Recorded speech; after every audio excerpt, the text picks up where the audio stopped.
Bonjour à toutes et à tous, ravi d'être avec vous à la Loco Numérique pour cette 9e édition de l'Innovation Week, co-organisée par La Roche-sur-Yon Agglomération et la CCI Vendée.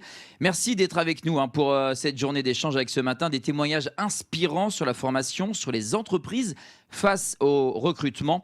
Et puis cet après-midi, ne manquez pas à 18h une table ronde sur cette nouvelle expérience web qui se dessine basée sur l'expérience immersive, vous en avez peut-être déjà entendu parler, c'est le métavers. Bien sûr, on vous invite à réagir sur les réseaux sociaux avec le hashtag de l'événement InnoWeek85 et on se donnera un temps d'échange à la fin de chaque table ronde puisque c'est une émission qui est aussi en public. Comment donner envie aux jeunes de se former au numérique? Comment accompagner toutes celles et ceux qui veulent simplement se reconvertir dans le numérique? La formation dans le numérique est un enjeu de marché très important pour l'emploi. C'est notre première thématique. Et pour en parler, et je vais demander au public présent d'applaudir mes invités, Sophie Mougno, chef de projet filière numérique chez ADN West, Vincent Boutier, responsable de centre de La Roche-sur-Yon et des Sables-d'Olonne chez Arinfo. Et puis nous avons Bertrand Schinaerts, fondateur de l'entreprise FIS. Merci à nos invités d'être présents pour notre première thématique. Alors, ma première question est assez simple. Vous le savez, les objets connectés se comptent par milliards. Les entreprises du secteur manquent cruellement de profils qualifiés. Est-ce que, alors quand je dis simple, là Vincent va me regarder, il va faire, je suis pas sûr. Est-ce que les formations s'adaptent aussi vite que les usages du numérique? J'aimerais avoir un petit tour de table sur cette question-là. Voilà, heureusement que j'ai dit assez simple, effectivement. Alors, je pense qu'effectivement, alors sur le regard peut-être de Vincent, voilà, au niveau du centre de formation, et puis le regard expert de Bertrand sur le côté entreprise. Mais moi, en tout cas, de ce que j'ai pu voir, les entreprises sont aussi agiles. Alors, est-ce qu'elles vont aussi vite? Je ne sais pas, mais en tout cas, les entreprises sont très agiles. Les centres de formation aussi, pour pouvoir s'adapter justement au métier et puis répondre au maximum aux besoins. Donc, je ne sais pas quel est ton constat ou votre constat, mais... Moi, en fait, je dirais oui, mais peut-être que géographiquement, la situation n'est pas forcément la même partout. Tout à l'heure, on en parlait sur la région. Arinfo est très présent. Il y a peu de concurrence sur la région, alors que si on va sur des grandes villes, il y a beaucoup plus de choix. Donc, j'ai trouvé, mais il n'y avait pas beaucoup de choix. Vincent? En effet, c'est une problématique sur certaines régions, certains bassins d'emploi, où on a aussi des formateurs. Il faut des formateurs qualifiés, compétents. Et ça, c'est pas toujours évident à trouver. Alors, dans ce contexte, comment donner envie de se former au numérique, notamment de motiver la génération Z qui arrive sur le marché de l'emploi, selon vous? Si je peux dire quelque chose, déjà, ça permet de travailler de la maison. Donc moi, c'était aussi une de mes motivations de prendre du temps pour la famille, en fait. Ouais. Donc j'ai beaucoup plus de temps aujourd'hui grâce au numérique, puisque je gère mon site internet de chez moi. Alors, le télétravail, on le rappelle, quand même, est l'une des attentes les plus prisées pour cette nouvelle génération. Surtout après la crise Covid qu'on a connue et bien sûr la flexibilité, mais on parle de flex office. Il y a des conditions de travail qui sont quand même hyper chouettes dans le milieu du numérique, ne serait-ce qu'effectivement le flex office ou voilà, le télétravail, mais il y a aussi les métiers en eux-mêmes, les conditions en général. Donc je pense que c'est quand même des métiers qui restent attirants pour les jeunes générations. Ouais, c'est vrai. Vincent, c'est vrai que vous avez, je pense qu'on va en parler dans un instant, mais vous avez aussi pas mal de jeunes qui arrivent pour faire des formations chez vous. Tout à fait. Et l'avantage aujourd'hui avec les formations à distance, comme le télétravail, c'est qu'une personne de Marseille peut venir chez Arinfo faire une formation. Ah, ça, c'est vraiment excellent. Sophie, vous allez nous faire donc un état des lieux du marché du numérique en France et en Pays de la Loire. Juste avant, on rappelle qu'ADN Ouest est le plus grand réseau de professionnels du numérique du Grand Ouest, présent sur le territoire depuis 10 ans avec des actions ciblées sur l'emploi et la formation, mais pas que. Est-ce que vous pouvez nous présenter tout d'abord en quelques mots ce qu'est ADN Ouest ? Alors effectivement, ADN Ouest, c'est agir pour le développement du numérique, donc territoire Pays de la Loire et Bretagne. Aujourd'hui, c'est le plus grand réseau donc, du territoire Grand Ouest. On a actuellement 650 structures adhérentes, ça représente environ 4200 personnes. Et donc, comme vous avez pu le dire, on agit effectivement pour l'emploi et la formation, mais pas que. Nous, c'est un réseau d'adhérents experts du numérique, donc on travaille avec eux et pour eux, donc pour agir pour l'emploi, pour soutenir l'innovation, pour développer aussi tout ce qui est la partie RSE et puis accélérer la transition numérique. Donc voilà, ça fait les 4 items que l'on peut porter auprès d'ADN Ouest. Et puis l'idée au quotidien sur tous les sujets du numérique en règle générale, et ben, quand il y a des actus, on essaye de créer des événements, de faire la rencontre aussi au niveau de nos adhérents. Donc voilà, au niveau d'ADN Ouest. Donc effectivement, 10 ans d'existence, mais 10 ans d'existence sur le territoire de la Vendée, hein, mais sûr. 30 ans d'existence sur les pays de la Loire et Bretagne. Et donc moi, mon bureau est basé à la Loco Numérique, avec toute l'équipe. Donc vous jouez à domicile, comme on dit. Voilà, c'est ça. Je suis chez moi presque. Alors vous êtes la chef d'orchestre de cet écosystème. Votre job, c'est de favoriser les synergies entre les différents acteurs et les réseaux.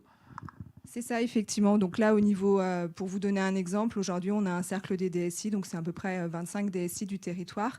Alors, les DSI de directeur du système d'information. Merci. Excusez-moi, c'est vrai que des fois, on est un peu dans notre jargon. Oui, voilà, il faudra.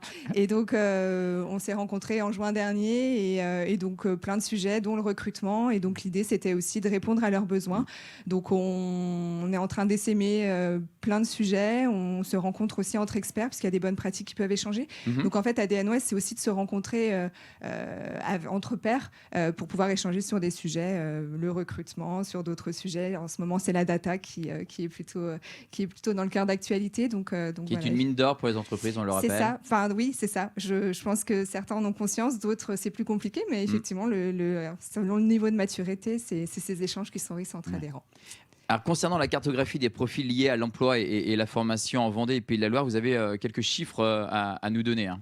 Alors oui, effectivement, on a un ORCN qui est porté par ADN Ouest. Donc c'est un observatoire régional des compétences numériques, donc Pays de la Loire et Bretagne. Et donc effectivement, on a quelques données déchiffrées. Donc là, il y avait quelques slides, mais pardon, excusez-moi. Donc, on a 80% de cadres contre 20% de l'économie française. Il y a 93% de CDI, on peut quand même, c'est plutôt chouette, contre 75% dans l'économie française. 28% des femmes, mais c'est un sujet que l'on porte tous, je crois, sur la place des femmes dans le numérique. Et puis 25% de moins de 30 ans et 16% d'ingénieurs aujourd'hui dans ces milieux-là. Sur le focus plutôt alternance, donc on voit qu'effectivement sur les Pays de la Loire, la partie alternance suit son cours. On a plutôt des structures type des entreprises prestataires. Alors les entreprises prestataires, c'est plutôt ceux qui utilisent le numérique. Et c'est vrai qu'effectivement aujourd'hui l'alternance, en plus l'État a aussi donné des aides pour pouvoir faire de l'alternance. Donc l'alternance fonctionne plutôt bien. Et puis le dernier sujet que l'on avait, c'était attirer les jeunes femmes vers le numérique, puisqu'aujourd'hui, c'est vrai que on se rend compte que les jeunes filles ont plutôt des belles compétences, autant que les hommes. Et en fait, parfois, elles se sentent pas toujours légitimes. J'étais dans un lycée la semaine dernière au Sable d'Olonne, et en fait, ils essayent d'essaimer au sein des lycées pour donner envie à ces jeunes femmes de venir dans le milieu du numérique, mais c'est pas toujours si simple que ça. Donc, on a quelques exemples avec Vincent où on lance le sujet dans des collèges vendéens sur du girls art coding, on appelle ça, mais effectivement, on va en parler, on en parlera après. Mais voilà, c'est des sujets où on essaye d'essaimer. On essaye aussi d'essaimer. On a un safari des métiers là qui a démarré ce matin. Donc, on a une trentaine de personnes qui sont parties en bus avec des organismes de formation et des entreprises qui seront présentes cet après-midi aussi pour pouvoir parler de ces métiers du numérique, les rendre accessibles. Donc voilà. Alors, on voit 7% des jeunes femmes se lancent dans la formation du numérique. Selon vous, quels sont on va dire, les freins, quelles sont les idées reçues que peuvent avoir ces jeunes femmes à l'idée de se lancer dans une formation du numérique? Pourquoi est-ce que c'est si masculin, finalement? Je pense qu'il y a la casquette. Alors, Vincent sera peut-être le mieux placé, mais je pense qu'il y a effectivement le côté scientifique et mathématique, en fait, dans les clichés de ces métiers-là, et qui finalement ne sont pas vraiment la réalité, mais ça reste dans les clichés. Donc, on essaye aussi de dépoussiérer ce sujet-là sur ces métiers-là. Je ne sais pas, Vincent, tu en penses quoi? En effet, donc, la formation qui a été longtemps orientée garçon sur les mathématiques, le côté scientifique, mais ce qu'on remarque aussi, c'est que quand on parle de développement web, on voit tout de suite des gamers dans le noir avec leur capuche sur la tête, et en fait, il y a beaucoup de femmes qui ont du talent et qui peuvent prétendre à ce type de formation en tout cas. Alors, quand on voit quand même aussi les équipes de e-sport, parce que le e-sport est devenu donc un phénomène incroyable, on voit où il y a quand même pas mal de jeunes filles et de jeunes femmes qui font partie de ces équipes. Alors, c'est vrai que c'est la grande majorité des garçons, mais il y a quand même des jeunes femmes qui font partie de ces équipes. Oui, tout à fait, ça commence tout doucement et c'est plutôt intéressant aussi cette mixité. Et on le voit notamment dans nos formations. Là, on a une personne qui est entrée il y a 3 mois sur un titre de concepteur designer UI, qui est fan de gaming et qui va faire ses stages dans des entreprises de gaming, alors plutôt sur Nantes, parce qu'en Vendée, il n'y en a pas énormément. Mais elle a réussi à décrocher des stages là-bas. Très bien. Alors, développer la filière numérique passe par des actions organisées en région sur la valorisation des métiers et des formations. Quel type d'action mène ADN Ouest ? Alors ADN Ouest, donc j'en ai plus ou moins parlé tout à l'heure. Aujourd'hui, on est sur cette partie Safari des métiers. C'est une première édition. ADN Ouest fait déjà ça depuis 5 ans sur tout le territoire Pays de la Loire et Bretagne, avec des belles réussites sur les territoires de Nantes et de la Bretagne. Là, c'est vrai qu'aujourd'hui, on attend une centaine de personnes se sont inscrites sur toute la journée. Donc on peut se dire quand même que les métiers du numérique attirent quand on connaît le taux de chômage et parfois les difficultés à faire venir les gens, parce que je pense que la difficulté aujourd'hui, elle est plutôt là. Et puis on fait aussi Girls Are Coding. Donc c'est ce que j'expliquais tout à l'heure. Donc là, c'est une journée complète où on va proposer à des jeunes collégiennes. Donc on a une quarantaine de collégiennes. Donc moi, j'anime pas ça toute seule, c'est avec nos adhérents toujours.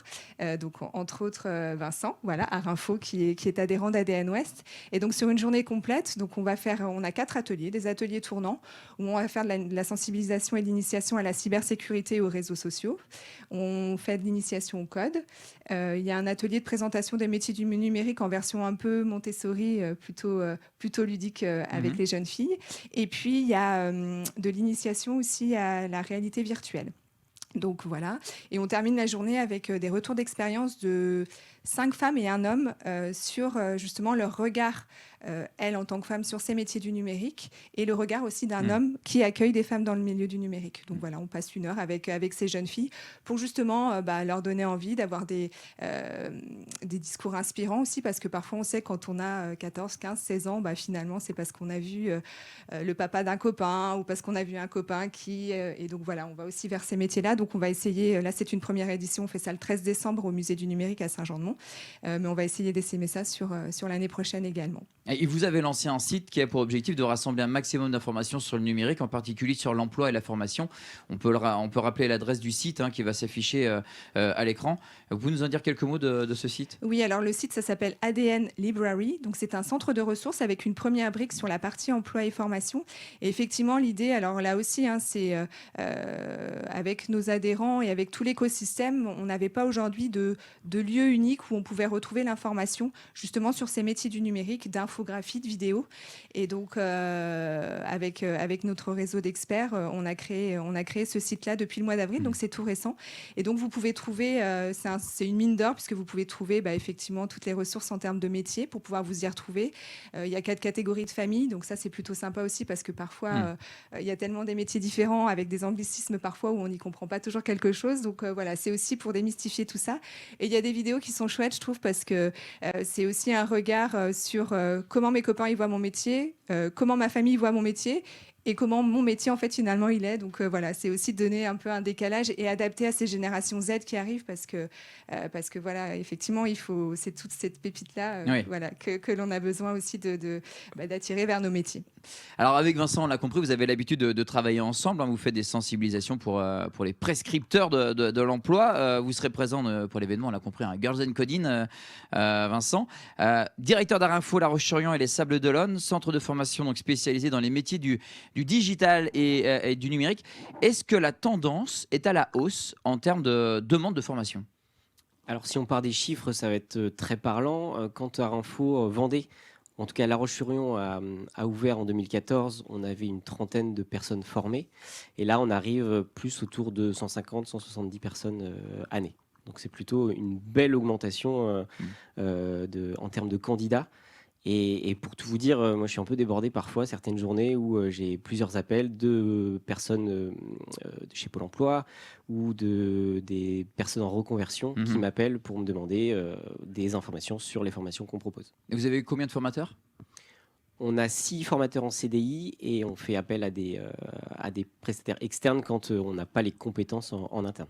Combien de personnes vous accompagnez chaque année?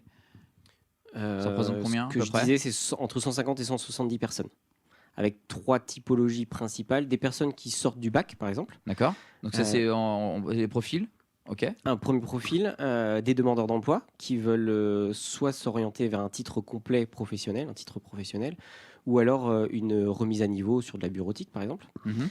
Et également des salariés qu'on accompagne dans les entreprises. Les Ouais. entreprises nous font confiance pour les monter en compétences. Ouais, donc on va en parler dans un instant. Des formations pour quel métier? Parce qu'on parle des formations, mais pour quel métier in fine? Chez Arinfo, on a 3 domaines principaux. On a tout ce qui est bâtiment architecture avec du dessin 2D, 3D. Ça, c'est pour le premier domaine. Le second, c'est la communication, le graphisme. Donc avec tous les métiers chargés de communication, graphiste, web designer. Et le troisième domaine, c'est le développement web Mhm. et applications, où on va former des développeurs avec plein de langages différents. C'est ce qu'a fait Bertrand, c'est ça? Ah. Formation, oui, très spécifiquement sur PrestaShop. Donc, Très bien. Alors ben justement, on va en parler dans un instant de l'histoire, du parcours de Bertrand. Certains viennent vous voir donc pour une reconversion professionnelle, comme ce fut le cas pour lui, qui va nous raconter donc son histoire. Mais est-ce que la rupture conventionnelle ou la démission, est-ce qu'elles sont le dernier recours pour se reconvertir? Je ne conseille pas la démission, ça implique beaucoup de choses, et notamment en termes familial et de salaire. Ça peut être très compliqué. Par contre, il y a des dispositifs quand on est en emploi. Mhm. Par exemple, le Transition Pro pour évoluer sur un autre métier.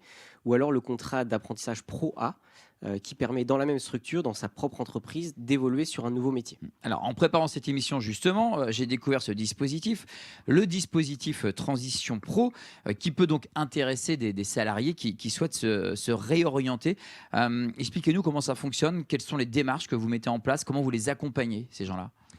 Généralement, le salarié vient vers nous sans en avoir parlé à son employeur. C'est toujours un peu secret et délicat à annoncer à son employeur qu'on veut se reconvertir et partir donc de la société.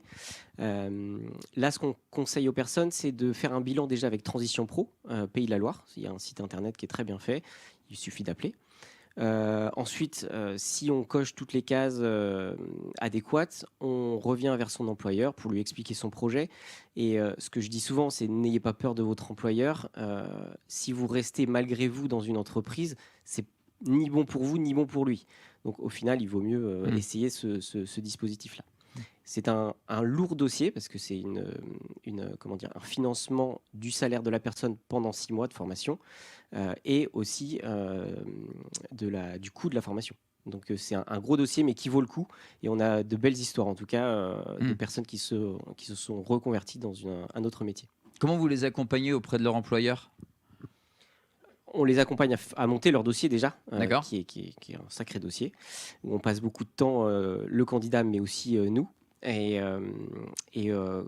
dans la discussion avec l'employeur, nous, on reste attentifs aux échanges parce qu'il faut que tout le monde y soit gagnant. Donc on est d'accord que Transition Pro, il se forme tout en gardant son salaire. Exactement, tout à fait. Donc il faut il que est toujours même toutes les parties soient salarié. d'accord. Voilà, il est toujours même salarié pendant les 6 mois de formation. Et à la fin, soit il reste, soit il peut trouver une autre entreprise. Donc il faut quand même bien s'entendre avec son employeur. Hein, on C'est est d'accord. C'est mieux. Hein, Mais alors, voilà. une petite chose importante, c'est que l'employeur ne peut pas refuser 2 fois. C'est-à-dire, il peut refuser une première fois avec un motif valable, mais la seconde fois, il est obligé d'accepter la demande du salarié. La précision est quand même importante. Quelles compétences sont requises pour faire ces formations-là, vos formations ? Alors ça va être très généraliste, il faut pouvoir s'adapter aussi au monde numérique, aux nouveaux outils. Ça c'est une chose très importante. Être à l'écoute du marché aussi, parce que c'est beau de faire une formation, mais derrière il faut imaginer qu'il faut tout mettre en œuvre pour trouver un emploi derrière. Et une chose hyper importante, c'est une appétence aussi pour tout le milieu du numérique, oui, forcément. mais il n'y a pas de prérequis à avoir. Si, parce que quand on veut faire du dev, il faut connaître un minimum de langage, au moins du HTML, CSS par exemple. Quand on veut faire de la communication, si au moins on a fait un petit portfolio ou on a une appétence pour le dessin, c'est quand même des choses basiques qu'il faut essayer d'acquérir en amont. Et donc les formations se déroulent en continu, en alternance? Les deux, mon capitaine. Très bien. On a de la formation continue sur 6 mois et avec des périodes de stage et en alternance sur 1 an avec un rythme de 2 jours en centre et 3 jours en entreprise. Et pour les entreprises, vous les aidez à trouver une entreprise en alternance? Tout à fait. On a donc Diane. Grâce au réseau ADN Ouest peut-être? Aussi, ouais, Ouais. parce qu'on a des entités communes d'entreprises qui font appel à nos 2 organismes. Mais en tout cas, on a à La Roche, on a Diane qui s'occupe de la relation entreprise, qui va mettre en contact les bons profils avec les bonnes entreprises. Est-ce que vous avez des exemples à nous donner de personnes salariées qui se forment chez vous?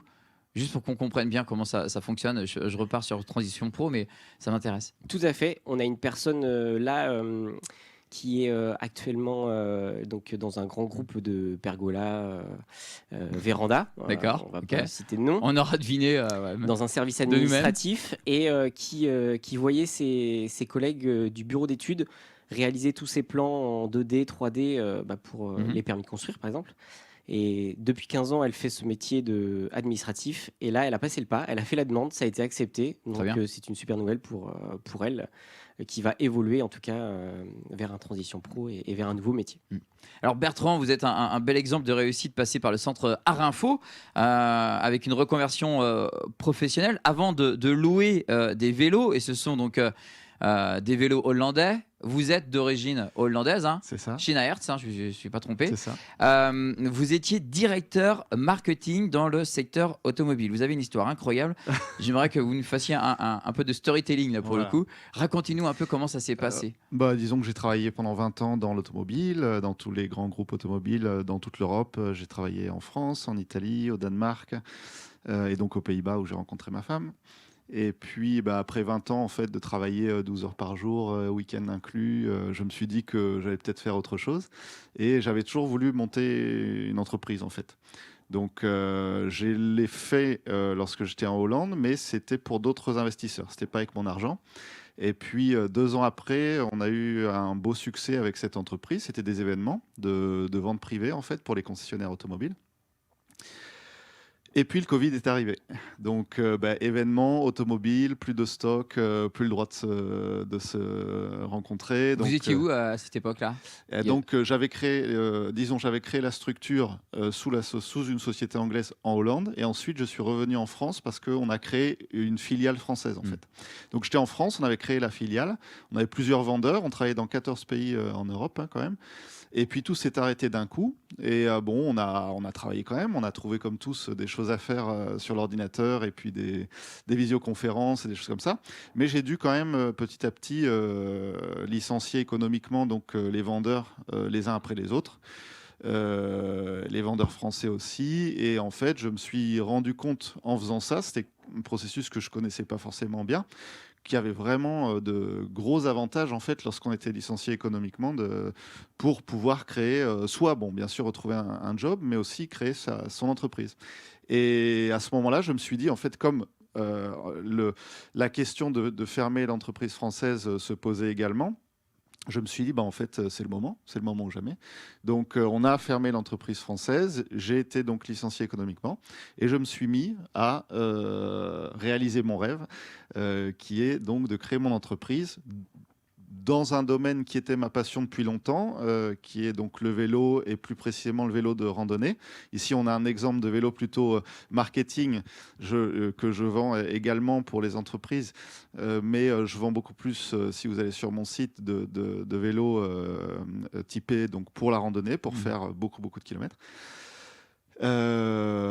J'ai sauté le pas en fait, donc je me suis préparé, j'ai fait mon petit business plan que je savais faire puisque j'étais dans le marketing donc ça s'est bien passé. J'ai cherché quelle formation je devais faire, donc j'ai trouvé Art Info pour la partie numérique et je suis allé chez Pôle Emploi avec mon plan et je leur ai dit voilà, je veux faire ça.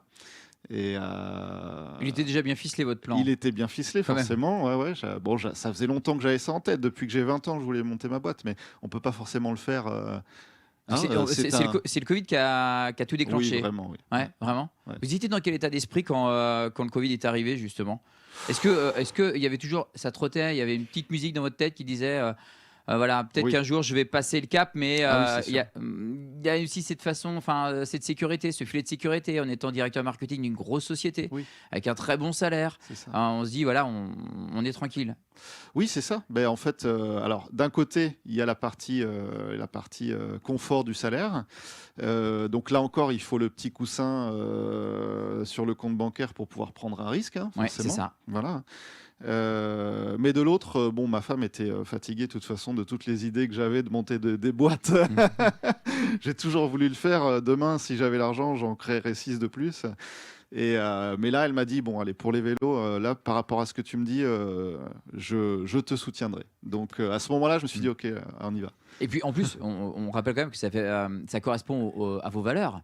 Oui, à tout qui à vous fait. êtes. C'est pas par hasard si vous Non, avez non. créé une société autour du vélo. C'est ça, c'est-à-dire que je fais du vélo depuis que j'ai habité à Copenhague. J'ai décidé d'utiliser le plus possible le vélo plutôt que la voiture. J'essaye, disons, de ne pas acheter de choses neuves comme mon portable reconditionné. Donc pour moi, l'écologie, les produits reconditionnés, c'est quelque chose de vraiment très important. Donc je me suis dit aussi, lorsque j'ai créé mon entreprise, je vais pas juste acheter des vélos en Chine et les vendre en France, quoi. Et c'est pour ça que voilà, c'est plus difficile, mais je vais chercher les vélos en Hollande, je les reconditionne moi-même, puisque à côté de la formation Art Info, j'ai fait aussi une formation donc technique de technicien cycle. Et puis le seul vélo neuf que j'achète quand même, c'est ce vélo en bois Qui s'appelle le Sandwich Bike. Sandwich Bike. Pourquoi Sandwich Bike? Ben, en fait, c'est 2 planches de 15 lamelles de hêtre qui sont, disons, assemblées sur un cadre. Donc, en fait, c'est comme un sandwich. Et ce sont donc... c'est un vélo qui... Ça va, hein, c'est acceptable. Hein. C'est un peu la même technique qu'un skateboard. J'irai faire un tour après, tout à l'heure. Et ça vient d'une forêt en Allemagne qui est gérée écologiquement également, créée par un designer hollandais. Et donc, c'est le seul produit, seul vélo neuf que je vends. Voilà. Il est top. Hein. Voilà, merci. C'est vous qui l'avez designé ou vous avez fait appel à quelqu'un? Alors, non, donc le designer de l'objet en lui-même est hollandais, je le connais. C'est pour ça que je suis venu à vendre son vélo. Mais en fait, oui, je peux faire le design du sticker qui peut se mettre sur le vélo, puisque ça reste un vélo qui est aussi peu pratique que beau, hein, il faut le dire. Hein. C'est pas pour partir en randonnée. C'est plutôt un vélo de communication, marketing pour des entreprises qui veulent soit le laisser en tant qu'objet dans un hall d'entrée, par exemple, ou alors l'utiliser sur des petits trajets entre sites, entre bureaux d'un même site, par exemple. Voilà. D'accord. Ok. Et donc il est logoté, donc qui peut être logoté. Et ça, je le fais sur Photoshop grâce à la formation Photoshop. Alors que j'ai justement, faite chez Art Info. comment s'est passée la rencontre avec Art Info? Vous habitez où à ce moment-là d'ailleurs? Sable-d'Olonne. Sable-d'Olonne. Donc vous regardez sur internet. Vous À l'île d'Olonne, exactement. Et vous vous appelez Vincent. Et comment ça s'est passé? Alors à l'époque, c'était pas Vincent, c'était Alexandre. Et en fait, voilà, j'ai cherché, j'ai trouvé plusieurs noms. Bon, c'est un petit peu la recherche que tout le monde ferait sur Google, de savoir si une entreprise est assez sérieuse et grande, petite, etc. Et puis en fait, j'ai vu qu'ils avaient des locaux au Sable-d'Olonne, justement. Donc je les ai appelés, je leur ai demandé si je pouvais venir parler avec eux. J'ai parlé avec le directeur, ouais, c'était même Alexandre à l'époque au Sable-d'Olonne. Le courant est très bien passé. J'ai compris qu'ils avaient l'habitude aussi de travailler avec Pôle emploi. Pour moi, c'était important puisqu'il fallait que ce soit une formation qui soit prise en charge. Voilà, c'est ça. Donc j'ai compris que c'était une entreprise sérieuse. Et ensuite, en allant chez Pôle emploi, ils m'ont confirmé que c'était une entreprise avec qui ils travaillaient souvent. Donc Et comment est-ce que vous avez été accompagné alors par Art Info? Comment s'est passée la formation? C'était génial parce que je m'imaginais en fait, faire une formation avec 20 personnes et puis faire des choses, des jolis dessins sur Photoshop ou sur Photoshop ou disons des sites internet qui n'étaient pas forcément dans mon projet. Et en fait, j'ai fait une formation seul pratiquement. J'étais le plus souvent seul avec le formateur. Et si je prends Photoshop par exemple, j'ai travaillé sur ma charte graphique, sur mon logo, j'ai tout créé pendant la formation. Et, Ça vous a fait gagner du temps. ah mais c'est extraordinaire, du temps et de l'argent. Mm. Et la même chose pour le site internet, en fait, que j'ai fait donc sous PrestaShop. C'est eux déjà qui m'ont conseillé d'aller vers PrestaShop plutôt que WordPress par rapport à ce que j'allais vendre. Et j'ai créé la structure de mon site pendant je crois que c'était 1 mois, c'est ça, de formation PrestaShop. Voilà. Donc c'était vraiment super. Donc c'est vraiment intéressant de voir la manière dont vous travaillez aussi avec les porteurs de projets. C'est que c'est de la formation personnalisée, quoi. Alors, quand on peut, oui. Ouais. Et surtout quand on a une personne comme Bertrand qui a les idées claires et qui sait ce qu'il veut. Pour nous, c'est beaucoup plus intéressant de partir de ses envies, de ses objectifs et d'aller vers son objectif pour le réaliser. Et là, on a la chance d'avoir des formateurs passionnés, hein, Olivia et Philippe. En tout cas, Olivia sur la partie graphisme et Philippe à l'époque sur le dev et PrestaShop, qui l'ont beaucoup aidé. Je sais qu'ils sont encore en contact dès qu'il y a parfois des petits bugs, c'est ça, ouais. car ça peut arriver, hein, bien sûr. Ouais. Mais c'est important de partir en tout cas du besoin de la personne. Alors, on le rappelle, hein, effectivement, la thématique de cette table ronde, former au métier du numérique, c'est un enjeu majeur pour les entreprises du secteur. Je trouve étonnant qu'en Vendée, on n'ait pas plus de formations liées au numérique, alors qu'on a quand même une demande grandissante. Est-ce que, par exemple, à l'avenir, on aura aussi d'autres formations pour des apprenants sur le territoire de la Vendée avec ADN Ouest, hein, sachant qu'il y a un écosystème très, très important. Il y a une demande grandissante, hein. Alors, il y a d'autres écoles, hein, il y a d'autres centres de formation. Il y a l'ESA en Vendée, il y a la MFR qui fait aussi des formations dans le numérique, mais peut-être pas sur toutes nos thématiques. Je le rappelle, hein, le développement web, le graphisme, la communication et l'architecture 2D, 3D. Mais en tout cas, on essaie de répondre à toutes les demandes et on est plutôt en expansion parce qu'on peut dire, et c'est officiel depuis hier, qu'on a acheté des nouveaux locaux. On va passer de 230 mètres carrés à près de 900. Donc on a l'exclu là. Voilà, exactement. Ah, merci. On pourra C'est sympa. intégrer de nouvelles personnes, de nouveaux candidats, de nouveaux formateurs. Donc ça va être génial. C'est une très très bonne nouvelle pour le territoire vendéen. Bertrand, combien de vélos vous louez ou non, parce que vous louez, mais vous vendez surtout. Combien de vélos vous avez vendus depuis la création de votre boîte? Alors, on parle d'une jeune entreprise qui a 9 mois d'activité et j'aurais été heureux d'en vendre une 50aine sur la première année et j'approche les 100 là. 100 vélos vendus déjà en une dizaine de mois, ça va être. Success story. Alors j'espère. À la Vendéenne. Voilà, on verra. Comme on l'aime. J'espère. Et la location, donc j'étais en test jusqu'à maintenant parce que je loue des vélos de randonnée tout équipés avec le matériel pour partir en autonomie. Donc c'est quelque chose qui n'existe pas. Et j'ai eu des premiers clients très satisfaits. J'ai pu vraiment tester et à partir de l'année prochaine, on agrandit la partie location. Et je commence donc également, grâce à l'agglomération des Sables-d'Olonne, qui me loue des vélos de fonction pour les gens qui travaillent à l'agglomération. Je commence aussi la partie entreprise. Donc, voilà. Ah, félicitations. Bravo. Merci. On va passer aux questions du public. On va se donner un temps de questions. Est-ce que vous avez des questions à poser à nos invités? N'hésitez pas. On a un micro dans la salle. Merci Fanny. Est-ce que vous avez des questions? Florence, est-ce que tu as une question à poser? Hervé Pillot. On a la chance d'avoir Hervé Pillot dans le public. Monsieur Pillot, merci, c'est gentil. J'adore, il me regarde, il fait « Ouais, bon, quand même !» Pas de question. Alors moi, j'en ai une. Qu'est-ce que vous aimeriez dire justement à ceux qui doutent encore de l'employabilité de la filière numérique? Si je peux dire quelque... Vous savez quoi, je vais céder la parole à Hervé Pillot. Non, bon, alors, ok. À ceux qui doutent. Alors, à ceux qui doutent, si je peux me permettre de répondre, j'ai cherché un prestataire PrestaShop donc, qui puisse m'aider sur les petits bugs que je n'arrivais pas à régler moi-même pendant plusieurs mois, je pense, avant de trouver quelqu'un qui habite à La Rochelle. Donc, c'est impossible de trouver des gens qui puissent aider les petits entrepreneurs comme moi à un prix raisonnable. Donc, il y a vraiment, à mon avis, beaucoup de boulot dans le numérique. Voilà. Vincent? Je pense qu'il faut bien préparer son projet, parce que quitter, notamment dans le cadre d'une reconversion, quitter son emploi, ça peut faire peur. Hein. On est installé dans une routine, on a un salaire fixe, on a des choses comme ça.